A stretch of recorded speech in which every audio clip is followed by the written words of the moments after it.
Si el sudario era la tela que envolvió el cuerpo de Jesucristo, debería tener 2000 años de antigüedad. La única forma de probarlo era cortar un trozo del sudario y fecharlo por carbono. Un proceso que podía identificar la antigüedad de la tela con una precisión de 30 años. En 1988, los científicos intentaron tener acceso al sudario una segunda vez.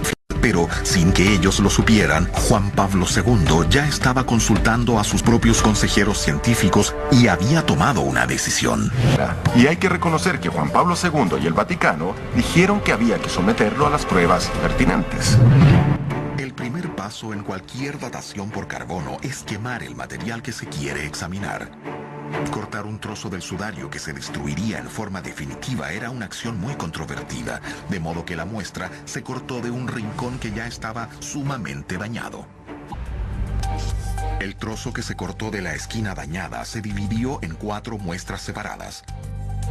Se envió una parte a la Universidad de Oxford, otra al Instituto Suizo de Tecnología en Zúrich, y 2 trozos más pequeños se enviaron a la Universidad de Arizona. Tim Jull era miembro del equipo original de datación por carbono. Queríamos asegurarnos de hacerlo bien, por eso lo medimos más veces de lo que haríamos normalmente. A los 5 minutos sabíamos que el sudario no tendría 2000 años. El sudario de Turín resultó ser una muestra medieval, del siglo XIV, y eso es lo que muestra la datación por carbono. El sudario fue fechado entre el año 1260 y el 1390. La datación por carbono fue una asombrosa revelación que se conoció en todo el mundo. La información científica era definitiva. El sudario de Turín no podía ser la tela en que habían envuelto el cuerpo de Jesús de Nazaret. Miembros del STRP como Ray Rogers siempre habían mantenido una actitud abierta respecto a la autenticidad del sudario, pero él era un científico y en su opinión esta era una evidencia definitiva de que el sudario era falso.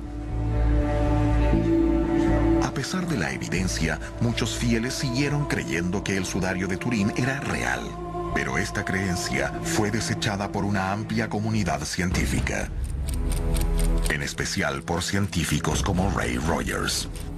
Había leído ciertas cosas de unas personas lunáticas que explicaban por qué la fecha estaba equivocada.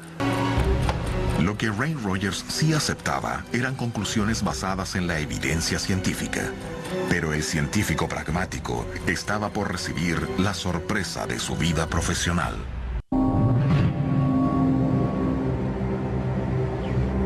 Sue Benford y su esposo Joe Marino están entre los que creen que el sudario es real.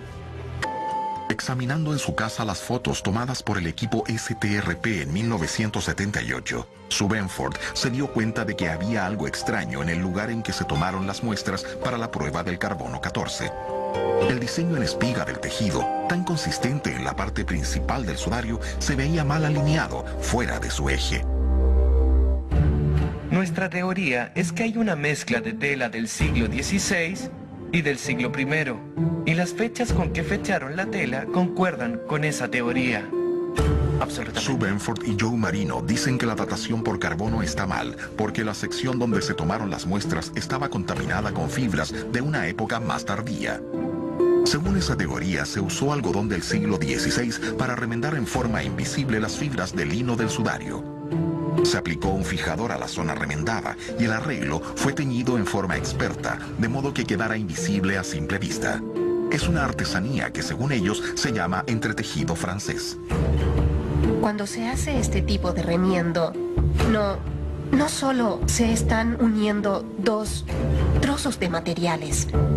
Eso daría un material aquí y otro acá. Es más bien así. Se deshilachan los bordes en la tela principal y se deshilachan los bordes del remiendo. Las partes se ensamblan, las fibras se conectan y se entretejen. Se ve literalmente un entretejido, de modo que se tienen fibras nuevas y antiguas en ambos lados de la tela. Mi reacción fue de escepticismo, pero ellos tenían fotografías disponibles de las muestras que se sometieron. Mostraron las fotos a varios expertos textiles que no sabían que estaban viendo una fotografía del sudario.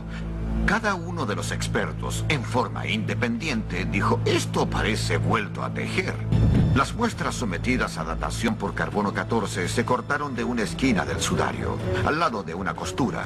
En realidad era un lugar que estaba dañado por alguien que había cortado un trozo, tal vez para venderlo como reliquia. Había que repararlo. Cuando se tomaron las muestras para el carbono 14, tuvo que haber entretejido en ambos lados. De modo que a menos que se tomara una fibra y se probara en forma individual, no se obtendría una fecha del siglo I o del XVI. El resultado sería algo entre el 1200 y el 1400. Si examinamos la información no publicada, Arizona tiene la fecha más antigua, 1238, y la más moderna, 1430. Uno piensa, ¿tienen una diferencia de 200 años? Bueno, tal vez porque puede muy bien ser material de ambos lados del entretejido. No lo sabemos con seguridad, ellos no lo han confirmado, pero es interesante. Oxford le sigue en antigüedad y su muestra está más cerca del lado del material, principalmente del siglo I. Zurich está en el medio y ¿saben qué? Tiene la muestra del medio y la fecha del medio. En el año 2000, Sue Benford y Joe Marino presentaron un estudio en Orvieto, Italia, explicando su teoría de que se había introducido algodón medieval en la esquina dañada del sudario. No fue sorprendente que la comunidad científica la desechara de inmediato. Un científico en particular estaba indignado.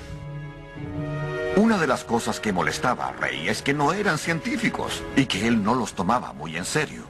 Recibí una llamada de Ray. Me dijo, ¿qué es esto?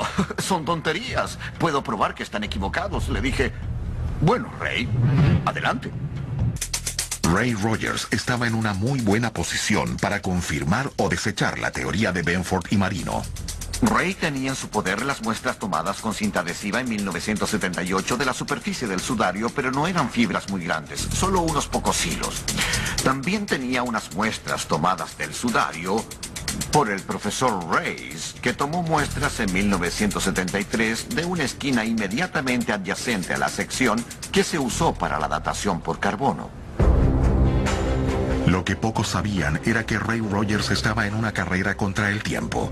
Estaba perdiendo una larga batalla contra el cáncer. Su viejo amigo Barry Schwartz grabó esta entrevista para que Ray pudiera contar con sus propias palabras lo que hizo después. Leí el trabajo y pensé, tengo las muestras que pueden desbaratar totalmente esa teoría. Así que tomé las muestras de Reyes y las muestras del sudario y me puse a trabajar. Me llamó un par de horas después y dijo, vaya, no puedo creerlo, Barry. Tienen razón, aquí hay algodón, y agregó, no hay algodón en el resto del sudario, pero aquí hay algodón entretejido. Deben tener razón. Nadie estaba más sorprendido que el mismo Ray Rogers. Su observación inicial parecía confirmar la hipótesis de Benford y Marino. Pero sabía que para estar totalmente seguro debía examinar las fibras que estaban fechadas por carbono.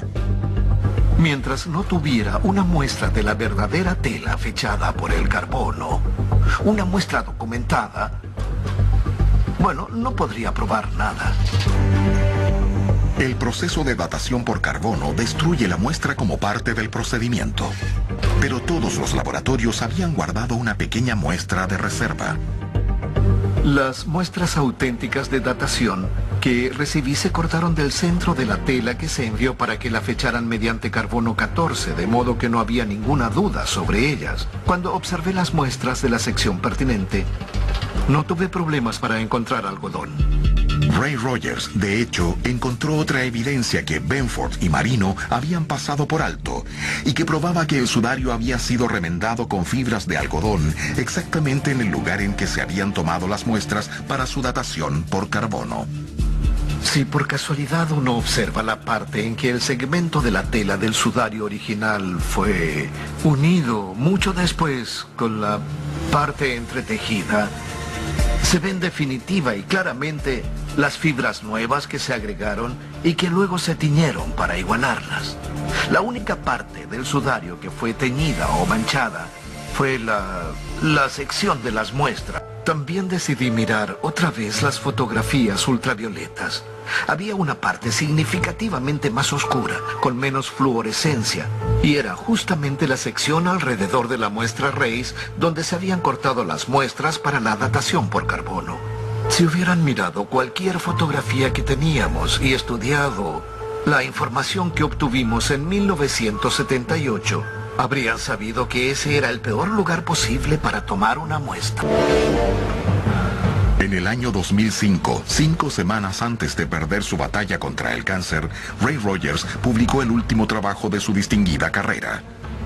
No cuestionó el procedimiento científico de los laboratorios de datación por carbono. En realidad creía que era preciso, sino la parte dañada del sudario. En su opinión, los resultados no nos decían nada sobre la verdadera antigüedad de la parte principal del sudario. Escribió un trabajo que Termoquímica Acta aceptó en enero de 2005 para su publicación.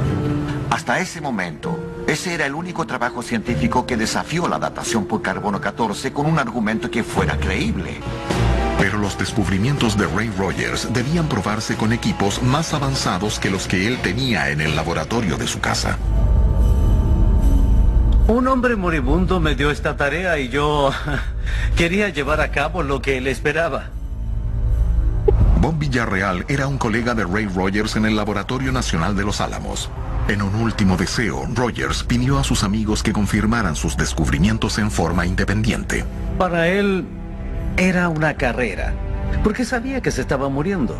Quería saber si esa esquina del sudario tenía la misma composición, si la tela estaba hecha de hilo de lino o de algodón. Y si era de algodón, entonces no era igual a la parte principal. Pero el 8 de marzo de 2005, antes de poder hacer ninguna prueba, Ray perdió su larga batalla contra el cáncer. Tenía 78 años. Después de la muerte de Roy, Bob Villarreal estaba decidido a confirmar los descubrimientos de su amigo. Le envió las fibras que Ray le había dado a otro amigo en el laboratorio de Los Álamos. Inmediatamente ocurrió algo sorprendente. Me llamó por teléfono y dijo, la fibra que yo tenía que analizar se rompió en 2 pedazos. Resulta que eran 2 trozos separados que estaban entretejidos, tal como Sue Benford y Joe Marino habían dicho. Pero más importante que eso era lo que los mantenía unidos, un mordiente, una sustancia gomosa usada durante siglos para fijar tintes. Este descubrimiento fue una revelación, una confirmación independiente de que esa parte del sudario había sido teñida. Como hacía tiempo Ray Rogers había confirmado que no había tintes en la parte principal del sudario, ahora estaba claro que las muestras para datación por carbono se obtuvieron de una parte anómala de la tela. La esquina dañada no era como el resto. Solo llegaron y cortaron en secreto la peor muestra posible del sudario. La gente que certificó la muestra todavía trata de convencer a todos que los demás están equivocados y ellos no, y que la muestra era válida. En los últimos meses de su vida, Ray Rogers era partidario de efectuar otra datación por carbono. Lamentablemente también creía que eso ya no era posible. Porque incluso si se pudiera resolver el eterno problema de tener acceso al sudario, había un problema todavía mucho mayor, la forma en que el sudario de Turín había sido conservado. Según Ray Rogers, al usar timol, una sustancia química basada en plantas, para limpiar la reliquia, sin darse cuenta habían dañado el sudario en forma permanente. Se había contaminado con átomos modernos de carbono, haciendo que fuera imposible fecharlo con precisión.